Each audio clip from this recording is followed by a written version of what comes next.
You will never believe what happened to us. Will you really? I guess it was me. It's what you're doing, making me feel like I'm falling. And when you're moving, I can hear my calling. There's no one else here that I see but you.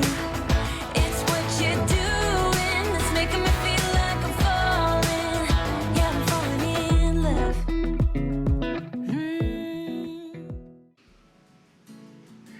All right, so we have quite a story to tell you. I'll try to keep it short, but I'm not very good at that. Not at all. I'll give it my best shot. So a few weeks ago, we were in Missouri. We were mooch docking at a friend's house, and I just started feeling icky. And over the next 6 days, I experienced some pretty severe stomach issues. The kind that Imodium actually wouldn't even help. Not a bit. And that went on literally for 6 days. And it's not the thing you want in a travel trailer, I'll tell you that right now.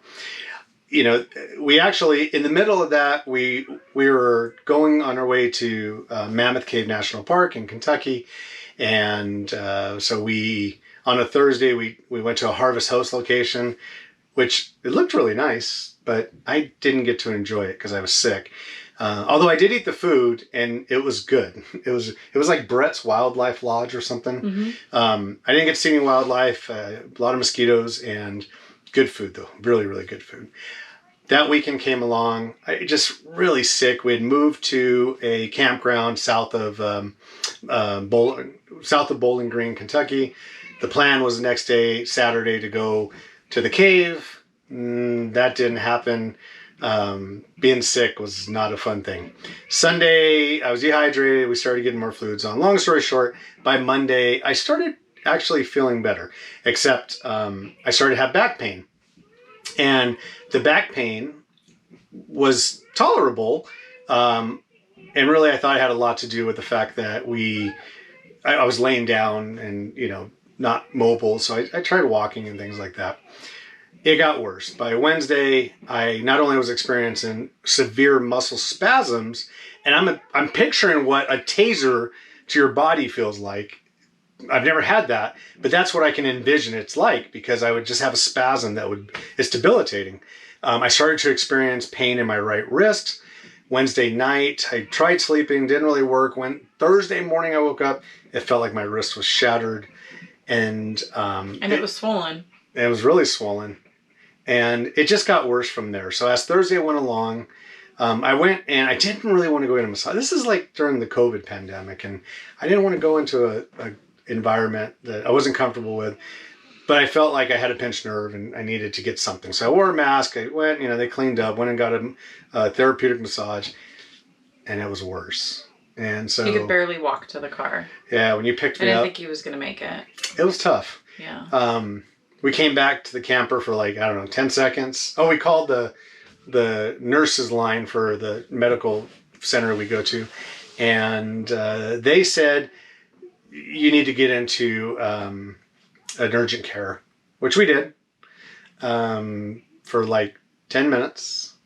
Doctor there was pretty much like, you need to go to the hospital. There's nothing I could do for you here. And I was deteriorating pretty quickly.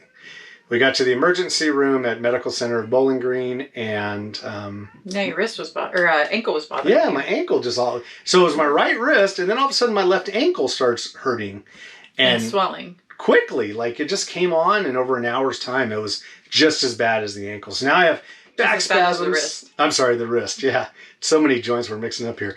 So the right wrist is horrible, excruciating pain.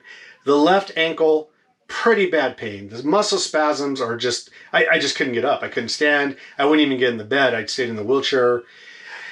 The ER experience, we'll just skip that part. But they couldn't figure out what was wrong with me. And part of the reason for this story is to share this, because what we'll tell you in a moment is the diagnosis, or the approximate diagnosis, is very rare. I go to get x-rayed. The x-ray tech is just very friendly. She's a nice lady. She's asking me where we're from and what are you doing? And I explained it, and she's all, so you've been hiking a lot? And I said, well, yeah, a lot. We've been almost every day. And she said, something similar to this happened to my husband. Ask him about tick-borne illnesses. okay. I didn't think I had a tick. I hadn't seen any.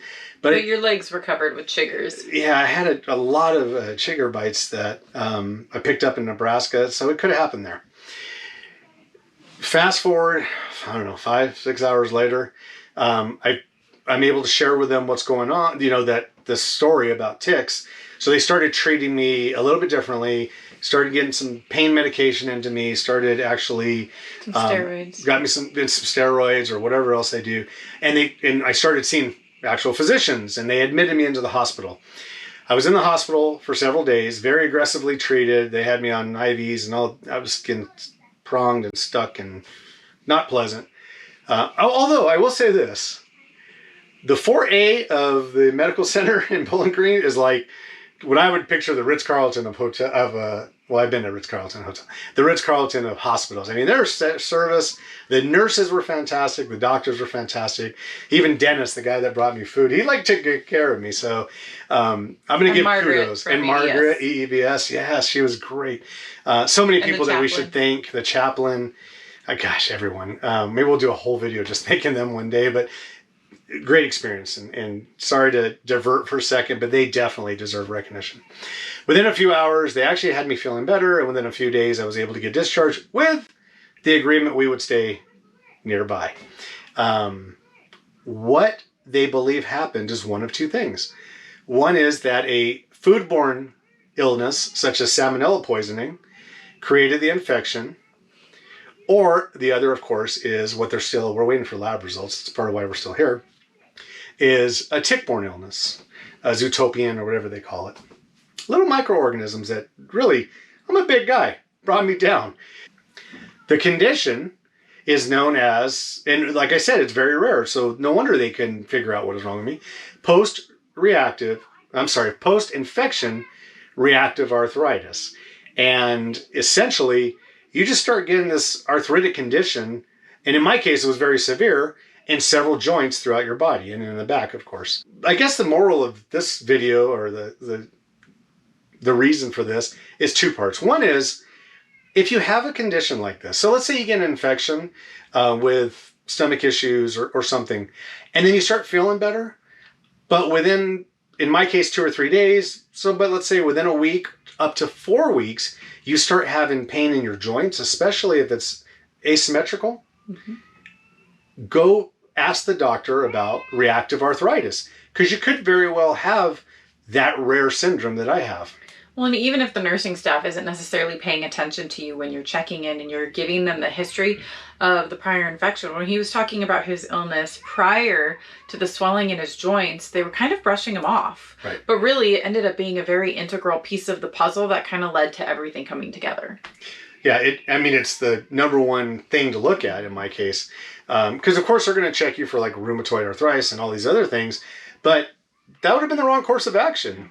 So that's the first lesson in this video. Probably the key that we want to even share this, because we're kind of personal people, which sounds funny for people that do a YouTube video and Instagram, but we share with you our adventures, our travel. We don't typically talk about our personal lives a whole lot, but this is an important message, I think.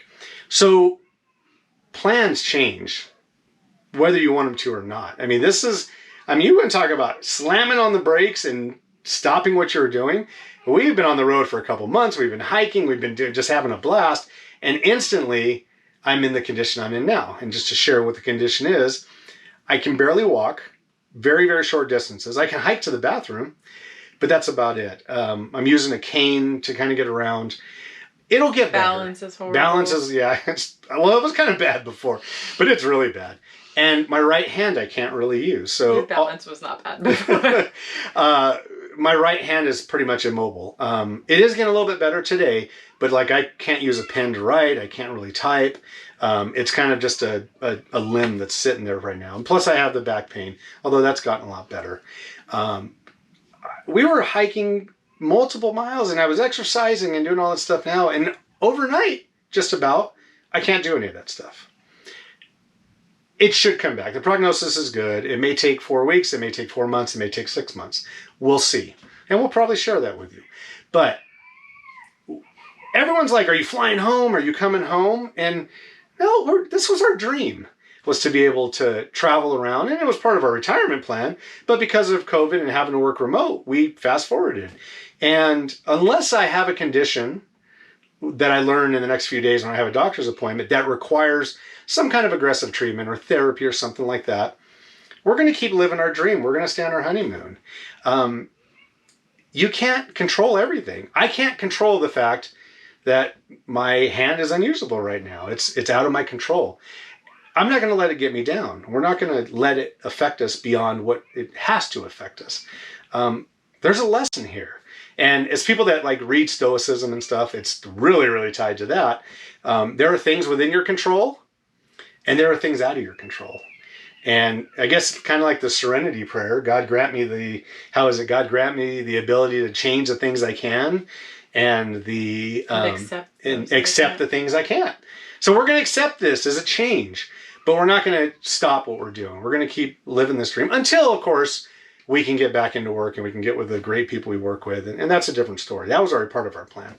But I think this brings up a good point that you have always really relayed to me, because I'm the saver, I'm the planner, I'm the plan for the future and make sure my ducks are in the row for the future. But you've been able, I think we have a good balance, is you've been able to balance me out and be like, the future's never promised. No. So take advantage of your time now. Do what you can now. Don't necessarily, it's good to plan, be prepared for the future, absolutely plan, but don't spend your whole life planning for something you may never reach. Right. Take that time to do what you want and do what you can today. Absolutely. And that's how this started. You know, we kind of got a realization. And of course, when we started this, things were a lot scarier, I think, for us. We were, more nervous about the situation going on in the world. But it was kind of like, we have this great plan for retirement. We're putting all this money away to buy a travel trailer and travel over the world. What if that doesn't come?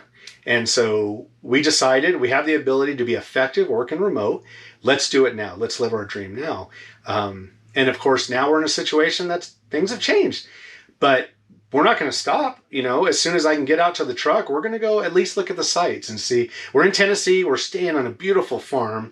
So we'll share with you all that. We're staying with an incredible friend, a beautiful friend. We're staying separated because I was in the hospital. I don't want to expose them in case that's the case. But once the few weeks is up and we're clear, we're going to enjoy this farm. And this is where I'm going to start my therapy, for lack of a better word. But we're also going to enjoy the sights. We're going to check out Tennessee. And we've been here before. We didn't get to see it all. We're going to do our best to do that. And I think we're going to be stuck here until we get to that cave. We are going to go to that damn cave. I want to get in Mammoth Cave. I don't care if I have to be rolled down the cave. And hopefully on the way back, I start to heal enough that we can start hiking and enjoying the things that we planned on. We're going to check out especially in Colorado and Utah. I mean, that was our plan, was to be around October, to be in the parks in Utah because it was too hot when we started this trip. And we're going to do it. Maybe we'll have to see or maybe you hike in and take a picture on our GoPro. But at least we're going to experience that. And so I'll put you on my back. I'll get like an adult carrier. I'll be like Yoda and you'll be like Luke, except it'll be in reverse. Take advantage of the time you have. There's something that I've learned in studying Stoicism, and it comes from Seneca, and it is truly that time is the one thing we have a right to be greedy with. It's the only thing we can never replace. And so we're going to maximize our time, even though this circumstances suck. I've never used a cane before. I've never had to, struggle. Well, when I've broken bones. Yeah, I guess I've broken a lot of bones. But anyways, those were setbacks. And all this is too. We're going to take advantage of this time. We're going to use it wisely. And we're going to share it with you to a point. We're still going to stay personal, but the things that we can share, our adventures, we're going to share. And we'll talk a little bit we'll probably do a video about things on how to seek medical care on the road and how to the billing. We've got a pretty scary bill coming. Thankfully, we have insurance, but we have to figure all that out and how to get through that. So maybe we'll share some stories about how you can prepare yourself for that and, at least how to make the changes necessary or at least to respond to it. So thank you for watching. I hope you liked this video. It's, one of several that, I mean, we have hundreds of hours of videos. Oh, and I guess the good thing is now that I can't really do much at night, we're not hiking every night, I'm going to learn how to use this GoPro and how to do some video editing. So the quality of our videos will improve. But we'll share with you all of our trip up until this point. And then, of course, we'll share the rest of our trip, plus the rest of our travels over the years ahead. We're on our honeymoon. It's an eternal honeymoon. It's what we really mean by forever honeymooning. So if you like this video, give us a like. If you want to share it with your friends. If you know of somebody that's experiencing similar symptoms, most importantly, share it with them. And if you've kind of given up because you think your circumstances are the worst, and many of you have much worse circumstances than we do. This is not bad. Don't. There's a lot of hope. And even if your plans have to change, it's still an incredible thing that you have, this blessing of life, and make the most of it. So follow our story if you'd like. Hit the subscribe button below. We're going to have a lot more videos coming out. We're going to share a lot more with you.